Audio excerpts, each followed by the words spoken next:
night, the city of Lagos went agog as all routes. Be the first to know. From the north, south, east, west and around Africa, we break the news. One Nigeria. Now you can catch all the actions live as the news breaks. We are Core TV News. Welcome to Core TV. 24-hour news station.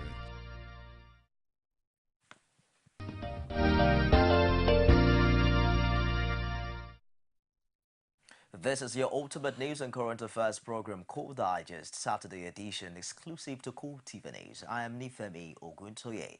Nigeria's government seems to be on the winning side as regards the fight against terrorism in Nigeria. It started with Boko Haram declaring Islamic Caliphate in some parts of northern Nigeria, and that seems to be their final straw that broke the camel's back. So, well, of course, you heard about the discipline in the Nigerian military, the killing of the Shekau's imposter and all of that. But just yesterday, breaking, quite exciting, this particular news came with what we can describe as an ambivalent feelings for some concerned Nigerians that there is a ceasefire deal between the federal government and Boko Haram.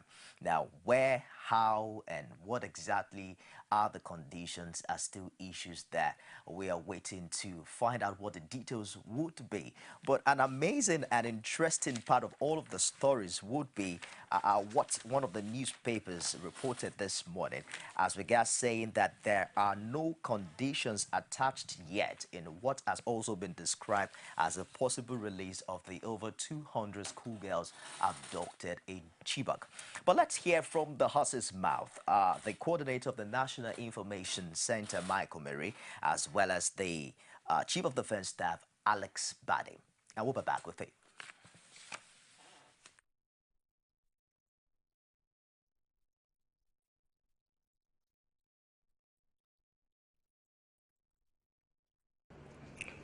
My very good friend from Cameroon and all your members of your delegation.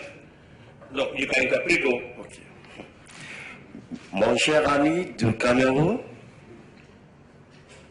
et ses délégations. I once again want to thank you on behalf of Armed Forces of Nigeria. Je vais vous remercier au nom d'état-major du Nigeria for accepting to come over to Abuja to come and discuss this all important matter. Pour avoir accepté de venir à Abuja pour discuter cet sujet vraiment important. But without any prejudice the outcome of our 3 days interaction. Mais sans considérer ce qu'on avait déjà discuté dans 3 jours. And the conclusion of this forum. Et en conclusion, I wish to inform this audience. Je vais informer tout le monde that a ceasefire agreement has been concluded between the federal government of Nigeria and Al-Sunnah Lidawa wal Jihad. Qu'ils ont déjà signé un cessez-feu entre l'armée du Nigeria et je ne sais pas le nom, et le Boko Haram.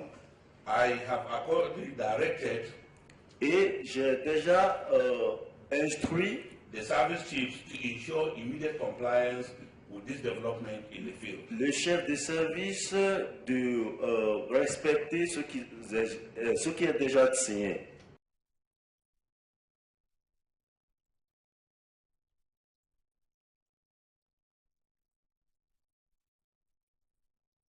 Terrorists indicated their desire and willingness for peace and to discuss and resolve all associated issues.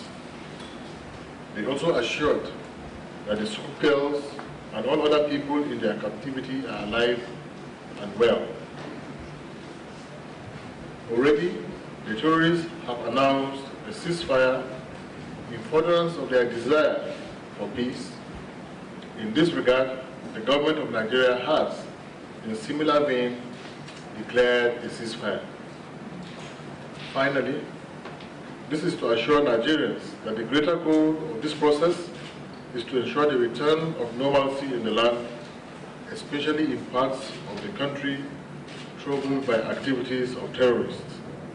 President Jonathan's commitment to peace and security in Nigeria and indeed in all parts of the world has been the driving force of all engagements and measures taken this far on the war against terror since it began in our country. This is one of the busy roads in the Abuja metropolis that became deserted in a matter of minutes when the Bring Back Our Girls group took their protest on the road. Okay, you saw them, and of course all of this is coming just after the Bring Back Our Girls took a march to the Rock, commemorating 6 months after the abduction of the Chibok girls. We're now joined on telephone by a retired Colonel Stan Asan Lambo. Good morning and thank you for joining us on Call Digest this morning. Good morning, are you there? Hello, are you there? Okay, we're working to ensure that phone line connection. But right here in our live studio in Lagos, I have two gentlemen joining us on set this morning, and it's fresh from the UK. Bola Oba, political affairs analyst, thank you very much for finding time to join us today. Are you sure? I was a sojourn outside Nigeria. It could have been from my village in... We also have Charles Ake with us, a public affairs analyst. Good morning, and thank you for finding time to join us. Very good morning to you, and good morning to Nigeria. Let me start with you, Charles. Yeah. What do you make of these sudden, exciting news coming at this time, over 6 months after the abduction of the Chibok girls, and then we're hearing of a ceasefire deal between Nigeria, the federal government of Nigeria, and the Boko Haram group? Well, very dicey. For me, I am not too comfortable with what is happening. The name I heard is Al-Sunawa Jihad. That's the name I heard. It was not clear if it's Boko Haram or Al-Sunawa. Now, in some other platform, it was reported that what's the name of the leader? Abubakar Shekau has also agreed to the ceasefire. The body language of the Chief of Defense Staff in that report showed that he was excited that a ceasefire truce has been brokered. For me, we just have to be very careful. Whatever whatever this truce is targeting still remains sketchy and unclear. I cannot be comfortable to say at this point that we've been able to broker a good deal. Just a minute, Charles. We're joined now by retired Colonel Asan Lambo. Hello, good morning. Are you there? Hello, good morning. The number you have dialed is switched off. Oh, I'm afraid that we're having troubles connecting with him. But let me quickly come to you, Bola Oba. At a point in time where prior to this time we were discussing what is referred to as a non-conventional war between the Nigerian army and a deeply ideological set, Boko Haram. What do you make of a ceasefire deal at this time? I'll wait till Monday when they release the girls. Because in the announcement that were made, both by the Chief of Defense Staff and the Director General of the National Orientation Agency, one of the conditions attached to the ceasefire is that the so-called Boko Haram elements that they agreed the ceasefire with, I've also told them that the girls are in good condition and that they will be released. And in one of the news bulletins I heard that the girls will be released on Monday. So me, I'm not too much in a hurry. I'll wait till Monday. I just know I know well enough.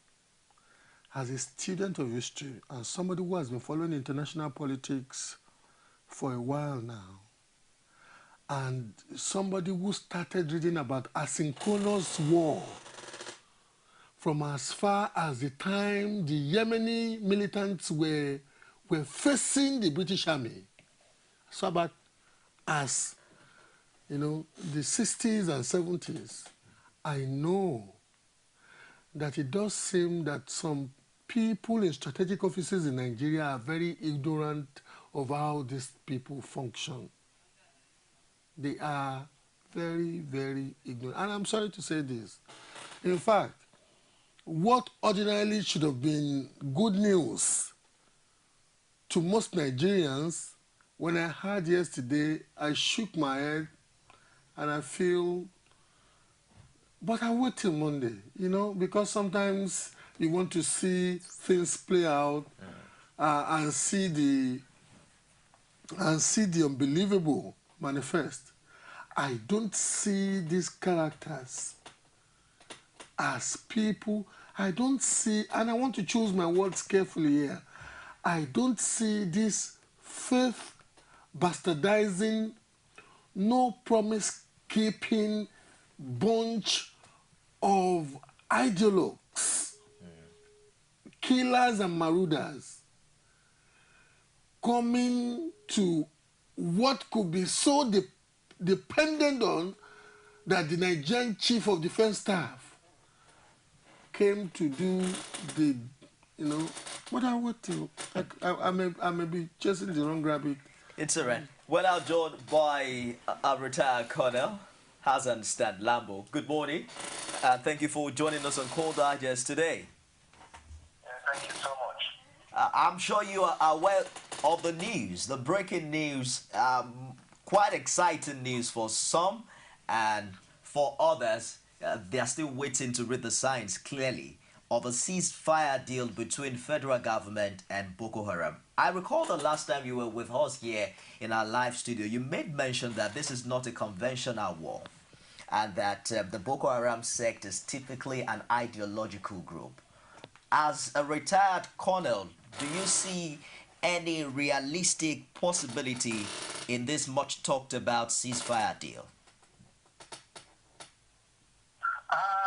Yes, I see a lot of hope hanging out there. More so when we've had from government authorities, we've had from the military leadership also, that some of troops have been entered with the insurgents.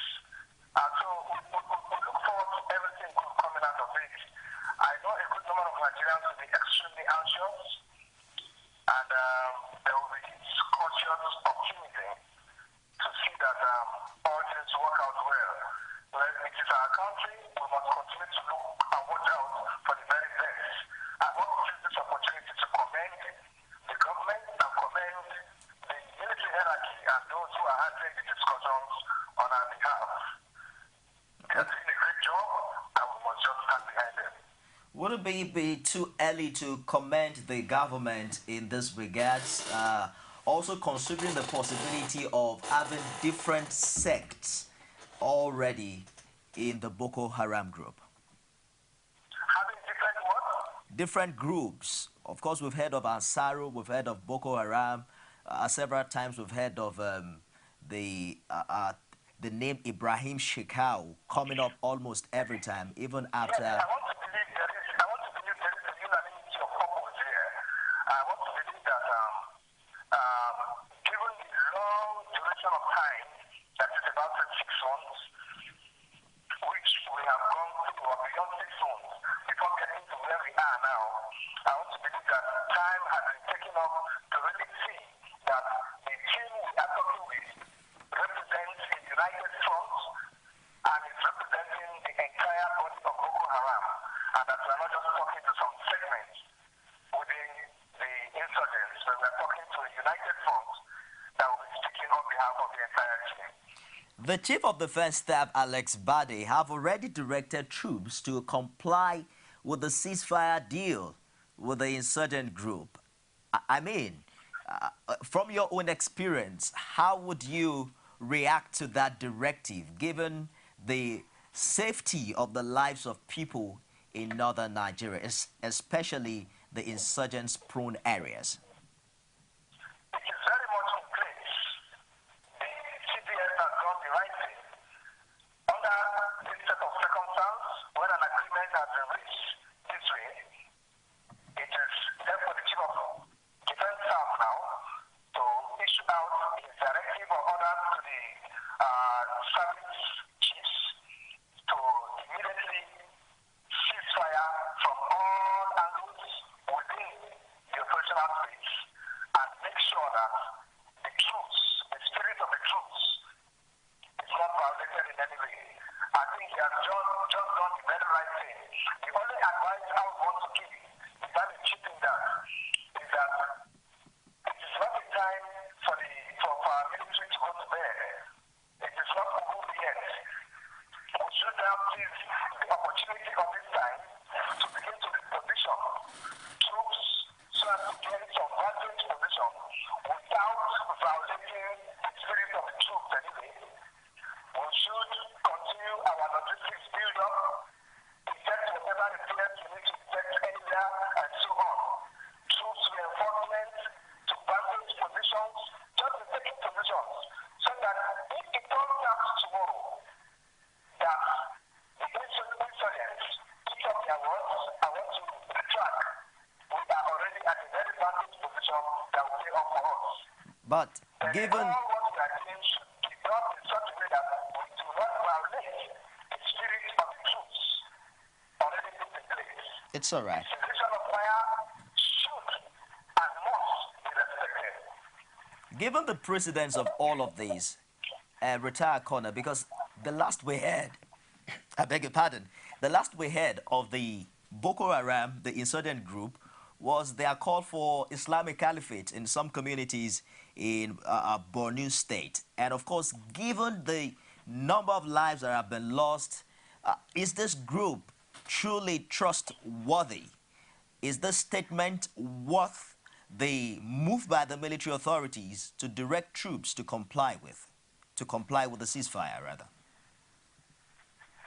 I don't know if I get you. You are trying to say that given the level of atrocity that has been committed, that it is not the proper to direct troops to obey the troops. Am I right? Exactly. Is Boko Haram trustworthy given the experience that this nation has had with this group? No, when it comes to a situation like this, you consider the atmosphere under which the agreement is being reached, the atmosphere under which discussion is going on. First of all, these discussions are going on in Saudi Arabia, where the Saudi king is playing host. These discussions are being broadcast by Chad and Niger, while Nigeria and the insurgents are all on the table. We are all there discussing. So we do not have any reason to want to doubt them in any way. It's only just that we have to be cautious in whatever steps we are taking. And we must understand one thing. Our main concern for now, initially, is to see our girls released. And if you understand, or you want to reason the way out the reasoning coming from a military background, these 219 girls by now would have been distributed all over the entire forest, where they are being used as shields. So even with their release, commencing maybe by Monday, I do not see them all coming in one swarm. I see them coming in trips of maybe 50, then 80, and so on. Our main concern is to see that we get back the girls complete and intact, so that they could really commence their medical treatment and rehabilitation and all the rest arrangements which we may have already by now have put in place for them. It's all right. Thank you very much for joining us, Stan Lambo, retired colonel. It's good to have you join us always. And we hope that we'll get a chance to be able to also join us in our live studios. Let me quickly come to you, Charles. Now, you had his position as someone with a military background who was saying, given the sort of credence, sort of collaboration, Saudi Arabia, Chad, that possibly Nigerians should give the federal government a chance. But beyond all of that, we're going to play a report just in a while now to show you the protest that the Bring Back Our Girls campaign did earlier this week to commemorate 6 months of abducting this girl. Some have asked the question if this move is coming at the right time, if it was not coming too late a time to be having a dialogue at a ceasefire, given 6 months of abduction of these girls. How do you react to that? Well, there are two separate issues. The call for the release of these girls is another issue entirely. Yes, the abduction is another issue entirely. Now, the negotiation going on has given us the light, thrown the light to, revealing that there is a very strong international dimension to this issue, which we had downplayed over time. And this needs serious concern from every Nigerian and the authorities, security agencies and operatives on ground, not to continue to play politics with issues of grave concern, especially as it affects security in this country. Now, whether it's timely or whether it's right for the call for the bring back of our girls, yes, we have parents, we have individuals, we have various interests in that bring back our girls group. Right, but the issue now is what is critical and what is very sensitive and does not need government not to be firm about it is what the motive of this truce. Cessation of ceasefire, what is it targeted at? Is it to negotiate the release of these girls? And after that, what happens? Now, whether we like it or not, with a clear revelation that there's an international dimension to this, now Nigeria should step up its game squarely to deal with this issue once and for all. Otherwise, we will continue to waste resources and continue to be a laughingstock and continue to make a mess of ourselves in managing this crisis. Sorry, Golaba, the name here is Zaladi Amadu, who they say is the General Secretary of the group, the particular group that the federal government is meeting with. 6 months after the abduction of these girls, of course, you were cautious earlier in your comments, but are you confident that according to this group, that they are still unharmed and intact at this time? We can only wait and see when the girls are released, the condition in which they are released, if they are released at all. I'm one who believes that these girls, it's sad, it's disturbing, but many of them we may not find them anymore.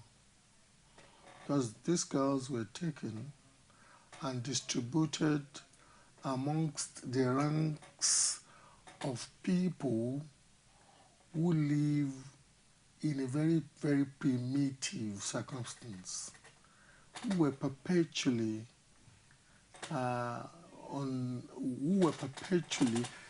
the move, sort of itinerant kind of war bearers.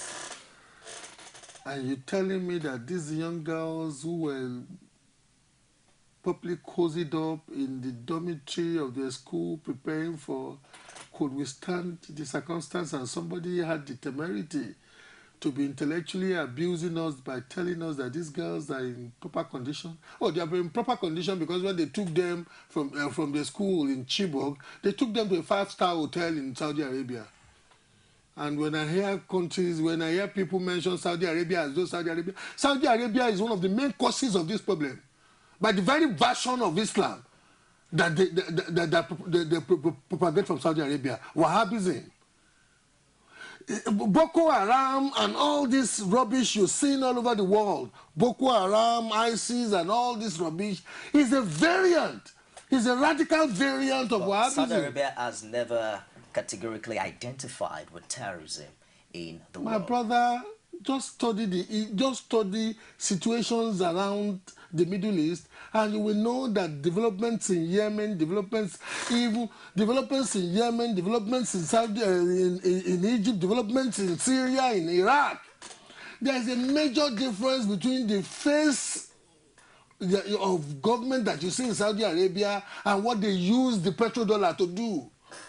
One of the unfortunate legacies of Saudi Arabia now to the world is the madness they have used the petrodollar to sponsor for so long a time the face of Wahhabist Islam that you see now that some people are now abusing. Anyway, but some people here, because they are, because they are Muslims. There was a time in this country when Nigerian Muslims did not even know that there were different denominations within Islam. We were telling them, they thought we know too much book. And it's the same Saudi Arabia now that they are telling me, Saudi Arabia can never put anything good on this picture. In fact, Saudi Arabia is part of the problem. Well, you have... now that is my opinion, and I can back to the facts. But we can't confirm that on this platform. And then somebody said they went to Saudi Arabia to go and agree that a bunch of people... Why is Saudi Arabia referring to the Sunni elements now disturbing Iraq and Syria? The ISIS people, Islamic State of Iraq and the Levant. Why is Saudi Arabia referring to those elements now as the Dagash, which in Arabic means the criminals? So if Saudi Arabia is referring to ISIL elements as the Dagash, Saudi Arabia is ready to sit with our own criminals as their own representative, as their spokesperson. From reports that we read earlier today, the government of Saudi Arabia was not named to be truly engaged or rather involved in this. We are in a one-chance boss. But big time. I think we're one chance. Let's take those reports. Earlier this week, the Bring Back Our Girls campaign took a march to Asu Rock, and there was a very, very particular statement made by one of the parents of the abducted girls. We'll be back after this. Don't go away.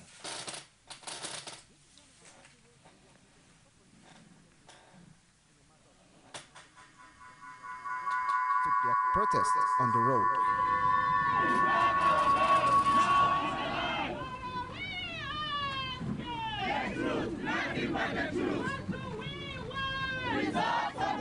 The campaigners were expecting to table their message before President Jonathan. That was, however, not the case, as they were confronted by security personnel not too far from the gates of the presidential villa. But they are not deterred.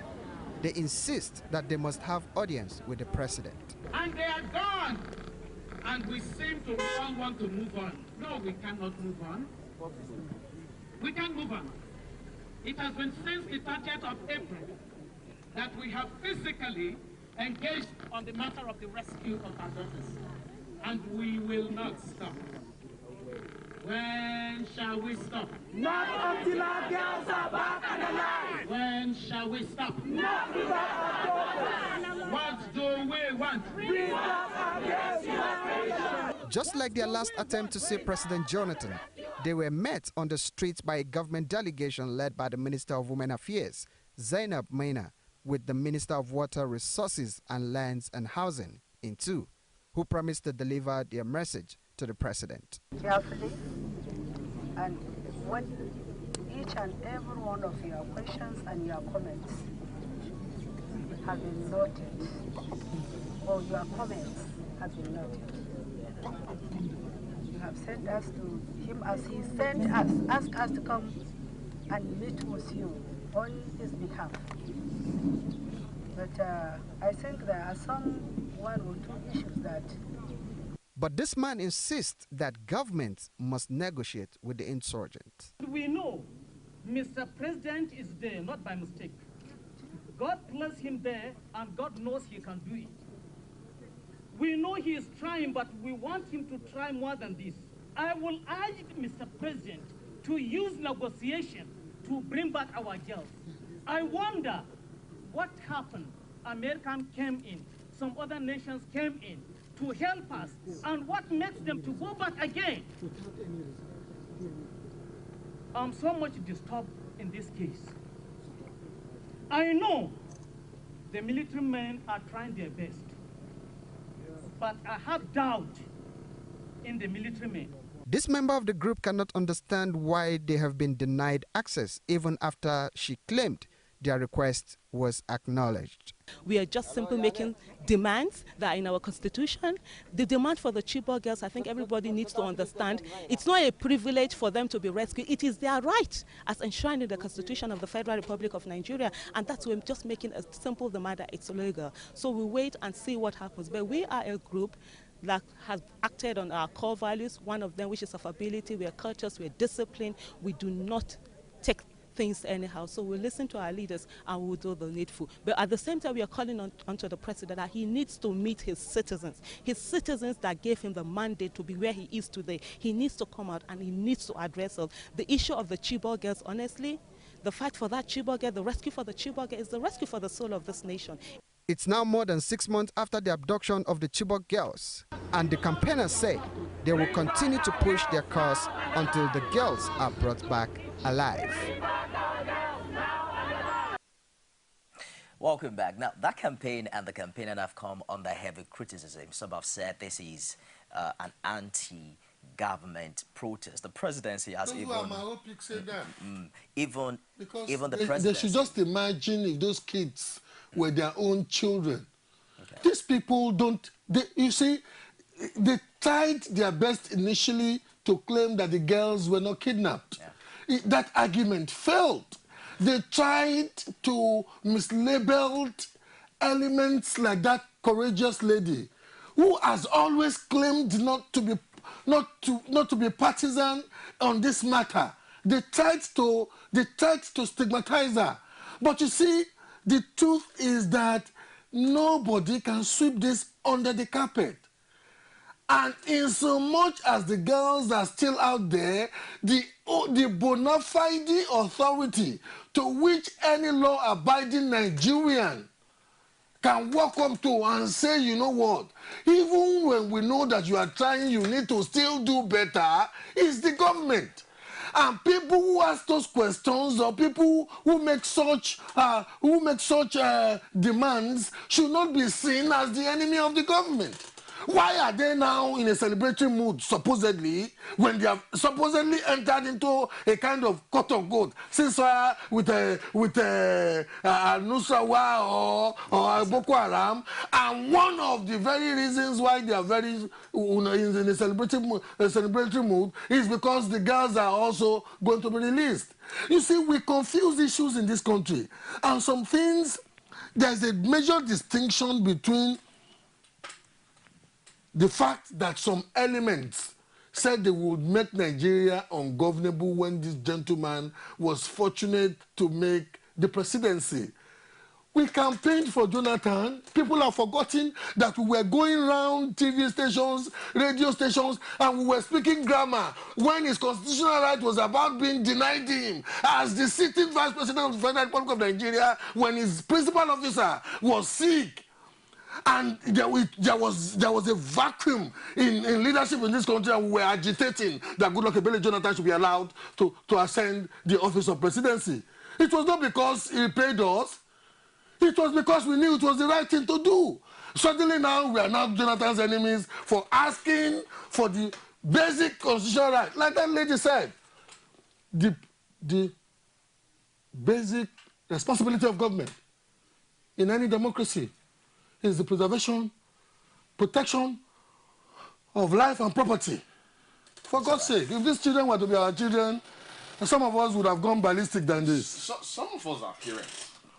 Just before you go ahead, Charles, but is there a possibility of a political undertone to this?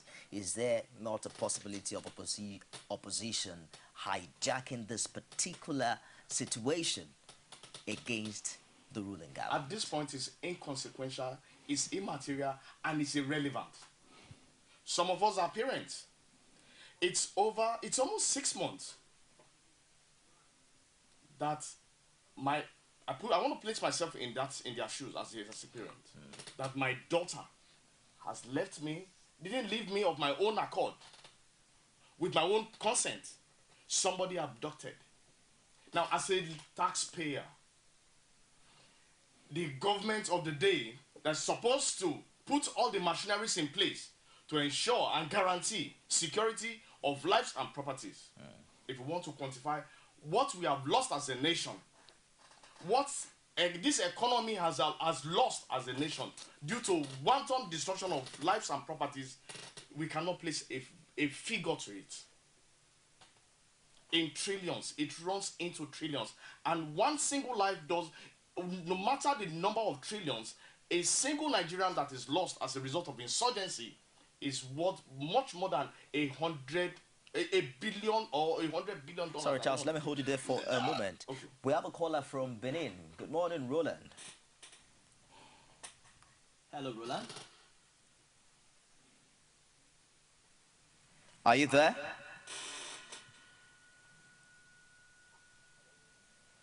Roland, are you there?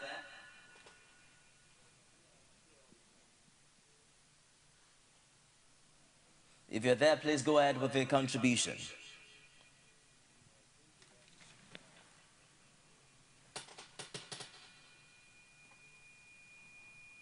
Can you hear me clear now? Okay, yes, I can. Please go ahead with your contribution, Roland. Okay, my contribution just goes this way. People that say they want to make me ungovernable, can they not be arrested and tried? If somebody, after election, say Nigeria, he will make Nigeria ungovernable to any person, is it because such that came from South, or why is this happening in this country? So please, let them know that the country belongs to all of us. There's no time for anybody to raise a voice that will make a country ungovernable to anybody that's made as the president. People vote him in. And in their own turn, people, they came to power, they rule, and nobody disturbed their government. Why is it now that they're disturbing this man government? So they should make the point clear. They should bring these people to justice. People are financing this terrorist organization. We know. So, make this accountable, buy them, let this man rule and go. Because the way the country is going, everybody is panicking. Look at these girls, they are being kept in the bush. Nobody knows what is happening to them. Everybody, some of them who committed acts think that after being arrested, they'll keep them in prison. Then you fire them. They should not allow them to go scot-free. This is a country that is not of us. It's all right. Thank you very much, Roland, for your contribution. Now, we seem to be divided along different lines. Just before you go ahead, some are of the opinion that Boko Haram is typically ideological. Just from the name, Western education is prohibited. Then there are other people who feel that there have been certain political statements that came just after the 2011 elections. So where do you pitch your tent in this regard? I pitch my tent in what IOC has clearly defined. The IOC says these people are pursuing an agenda that is non-Islamic. If the IOC, body like IOC, has clearly and publicly, even in this country, disassociated itself from this sect, the Nigerian government should treat them as a bunch of criminals. Who are you negotiating with? People or sects or groups, individuals that have plunged us into so much mess economically, that has made so many people lame, that has killed Nigerians, a fellow Nigerian. Nigerian government owe us a duty of care to ensure that proper decisions are taken. It's all right. The resources of this country is not well managed in terms of the issue of Boko Haram. That is my clear position. Is it that we have different nomenclatures or different types of Boko Haram? Ideological, ethnic, religious, and many others, or they are just all together in one? Because if you give me about 2 or 3 minutes, I'll give you my profound understanding of what is happening. Let's go ahead.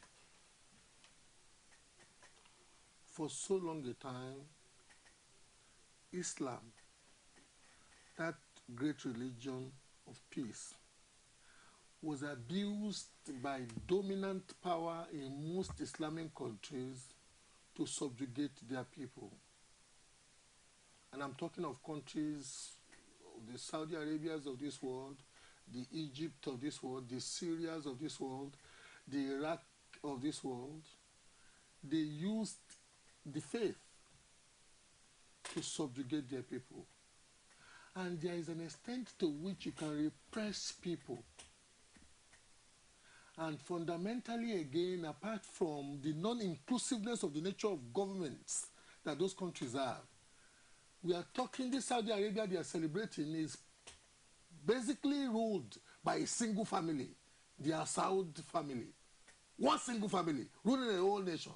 Just let me hold you for a moment to take this call. We have a Vincent calling. I'm painting a picture, and please, I need to get it Yes, to bring it home to where we are in Nigeria. Let's take this call from Vincent, calling from Delta. Good morning, Vincent. Hello? Good morning. Hello? Thank you for holding on. Please go ahead with your contribution. Hello? Go ahead with the contribution, Vincent. Hello? Hello? Go on. Okay. I want to comment the man that is wearing the cap there. I so much I don't believe in him because someone is saying he spoke my mind. Particularly Saudi Arabia. That Saudi Arabia you see, here you get all criminals. Criminals all who declare themselves they are Muslim and all those things. We can't share the truth because the truth is very clear. Because Nigeria, we are, in fact, we youth, young people, we are carrying silence. We are talking about militants in Niger Delta, militants in Niger Delta.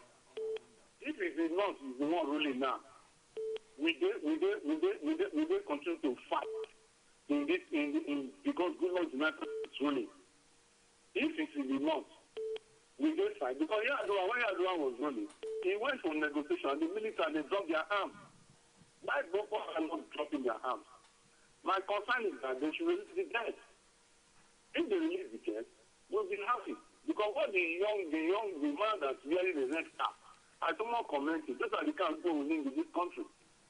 He has spoken my mind. I commend him for that. Thank you for the program. Thank you very much for your contribution, Vincent. But just before you go on Bolagba, can we generalize that Saudi Arabia is responsible for all of this? Because there are Muslims, there are even Muslim clerics in this part of the world who have categorically identified that Islam is a religion of peace. I said it earlier on.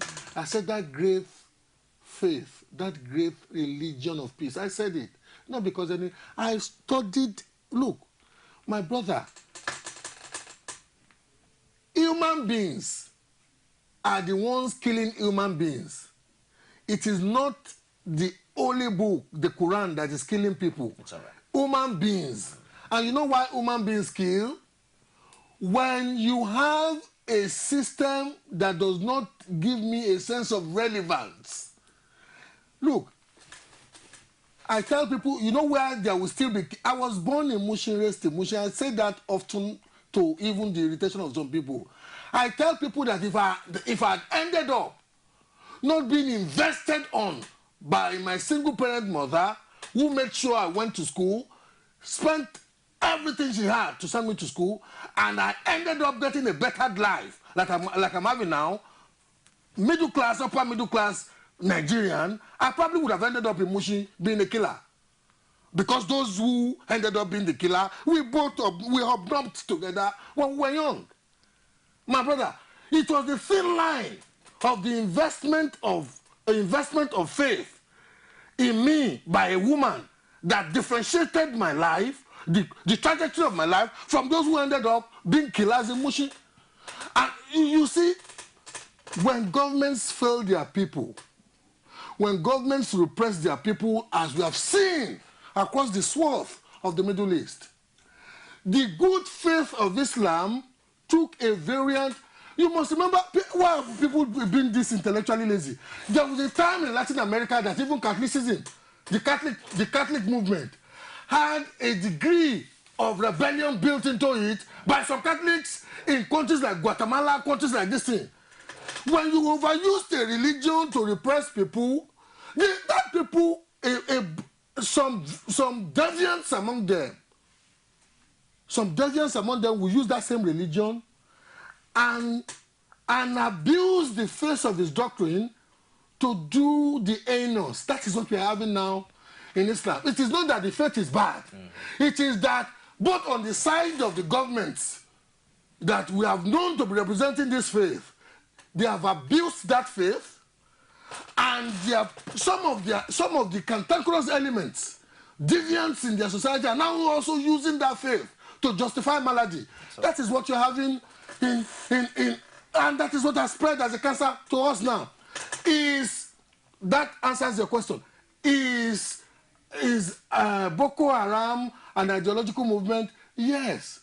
It's a deviant ideological movement by people who fundamentally, you know what, a British journalist, I was in England recently, and I was looking at the clip of a British journalist, a footage of a British journalist who came to Cameroon.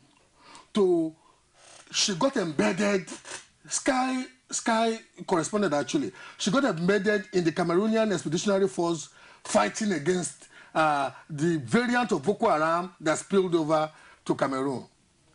And when I looked at the footage, I looked at the scenery, the area of the theater of war, and something became imminent to me. We are celebrating Cameroon for fighting Boko Haram or whatever. If Cameroon had run a good government, if one set of people, oligarchs, had not been dominating Cameroon, it wouldn't have spread to Cameroon. They are as well the problem as the people in Nigeria who govern us and don't give value back to their people. Charles, we're running up there, but I just want to have your opinion on this. Now, everyone is expectant that by Monday, these girls will be released. We are praying. Will the release of these girls bring an absolute end to insurgency in Nigeria? Until we begin to treat this issue from this perspective, we are dealing with criminals. That's all right. We should clearly define our position here. Nigeria is the giant of Africa. We have lost our values. We have misplaced our values. We have misplaced our respect, our position where God has placed us. We are deliberately debasing ourselves. So what we should do now is treat this issue squarely, get back our girls. Then if there's anything to trade, we trade it. Then government should come out and deal with this issue squarely, tidy it up, and let us have peace and face the election challenge. If they release the girls on Monday, I will join Boko Haram. Honestly, because if they release the girls, it will bother on a miracle. Some people are delusive in leadership in this country, that they could even have the temerity to face the TV camera and be telling us that they reached a kind of truce with Boko Haram. If they release the girls on Monday, I will call them and tell them where can I get membership card of Boko Haram. Thank you, because I will be a supporter of Boko Haram. Making it to the show this Saturday. Charles Eke is a public affairs analyst and pessimistic Golauba about the release of the girls. Political affairs analyst. Thank you, gentlemen, for finding time to join us. Coming up next on the show, we'll be going to Ekiti, the Ekiti handover and the lessons for 2015 elections. We're hoping to be joined by the APC chairman in Lagos as well as the PDP chairman in Lagos to discuss these issues extensively. Stick around and don't go away. From time immemorial, women have birthed life, shaped character, and by extension, influenced the society. Moremi of Ife, Emoten of Benin, Queen Aminat of Zaria, all women of influence and power. Whether it's before election, after election. How ironical. Women being so powerful, yet have few grounds in decision making. They see you as a wife, and I see you as a wife to a man. We are talking women in politics. A woman will be bold enough to stand up and say, I want to become president of Nigeria. Only on Core TV News. You can now watch Core TV News live from anywhere in the world on our website www.coretvnews.com. Click on Live TV on our website and watch us live. And welcome to Core TV Primetime Days. To follow us on Twitter, click on Twitter icon on our website. And Facebook, click on the Facebook and YouTube to see all our previous news production. You can also watch us live on YouTube. Click Core TV, leave a space, then news. Core TV News, a 24-hour news station. Glad to have you join us another edition of The Political Arena, the most detailed and incisive political show. If you are a sitting governor and the opposition is able to stomach structure against you, that means you are wicked to the people. Until the end of our time as the legitimate authority to govern this country. They gave me 20 minutes to move or they will shoot me. He has no chance for survival. If he likes himself, this is the best time to get out before he perishes. The PDP as a ruling party has failed. To anybody who thinks that government will fold his hands and allow miscreants to take over the streets of Osun State and cause havoc is deceiving himself. The good, bad, ugly, and beautiful sides of the Nigerian political system. Join me every Sunday at 9:15 p.m. on Core TV News. Every day, every hour, and every minute, news break in Nigeria. Things happen so fast, it's most times difficult to track and comprehend them. But that's what we do right here on Digit 360. 2015, would you want to come back again? It's like asking Jesus Christ if he knew he was going to die, will you want to come back as the savior of the world again? We do not just help you track the stories, we break them down, explore all the angles, analyze the issues so that you can fully comprehend the stories and use them to make the right decisions.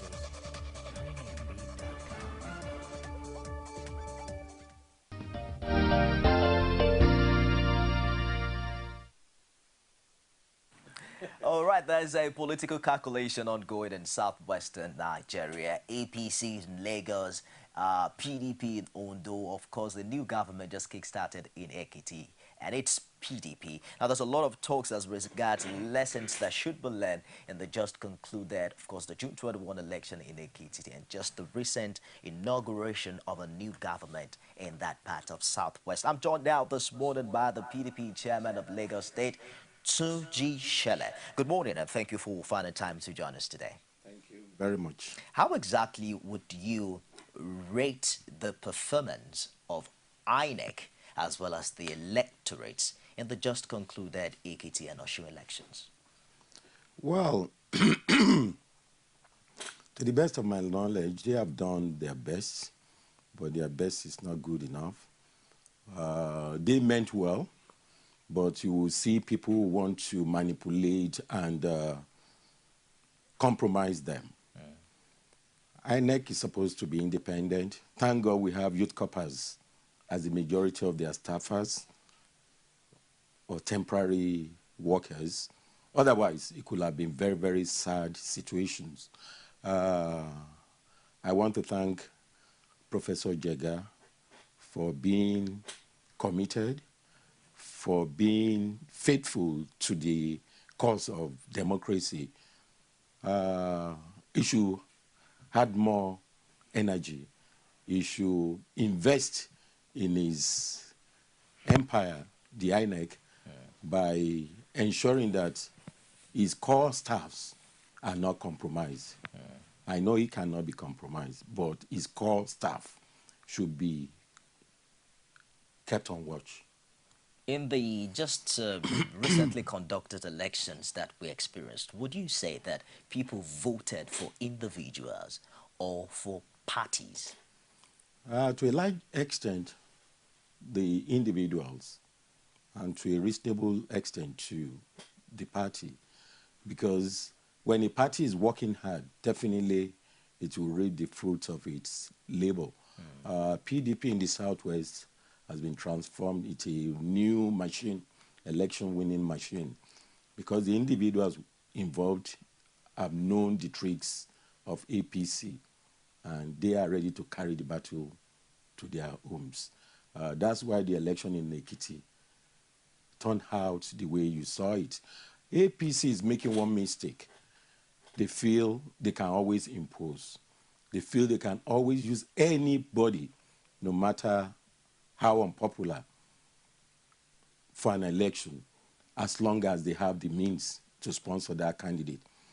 Lagos is the one suffering the effect of all this imposition, because most of the money used in implementing elections in Ekiti, Ondo, Oyo, Osun, and so on are moved from Lagos State We are going to stop that, and we are already stopping it. How do you confirm that? Do you have proofs to show A lot of proofs. Indeed, there are monies that have been moved from Lagos to other parts? Well, you will realize that the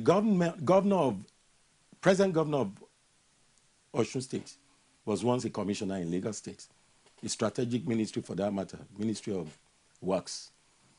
The governor, the one that wanted to contest in Ekiti, Opeyemi Bamidele, contested obviously under the Labour Party. Labour Party, but he won elections under the platform of AC and then before he changed course and moved to APC. So money from Lagos is being used. He actually didn't move to the APC. He moved from the AC to Labour, to the Labour Party. To Labour Party, but he used the platform. That APC could be also financing the cause of Labour Party? It doesn't. Well, I wouldn't know. But I'm telling you what they are doing, how money is being moved. And during elections, they carry money. The last election, they did carry money in aircrafts. And that's why they were stopped. And that's why the elections in Ekiti went smoothly. The governor in Ekiti State then had a rough outing because he was totally disconnected from his people. Okay. He didn't have local government structure in place. Rather, he was using caretaker committee. That is number one greed. It's a greed that is not acceptable. Local government structure is a structure that is constitutional and should be respected. It's all right. But they thought they could manipulate, maneuver, and have their way, all in the game of making money. It's all That's right. all. There are also, opinions from some quarters as regards the credence and the credibility of the PDP candidate. Some have made reference to the alleged criminal history of some of PDP, both aspirants and people who have also solicited for votes under the umbrella of your party. When we come back after this break, we'll talk more detailed on that issue and, of course, on the new government that we now have in Ekiti State. Stick around. We'll take a break for the news, and we'll be back with you.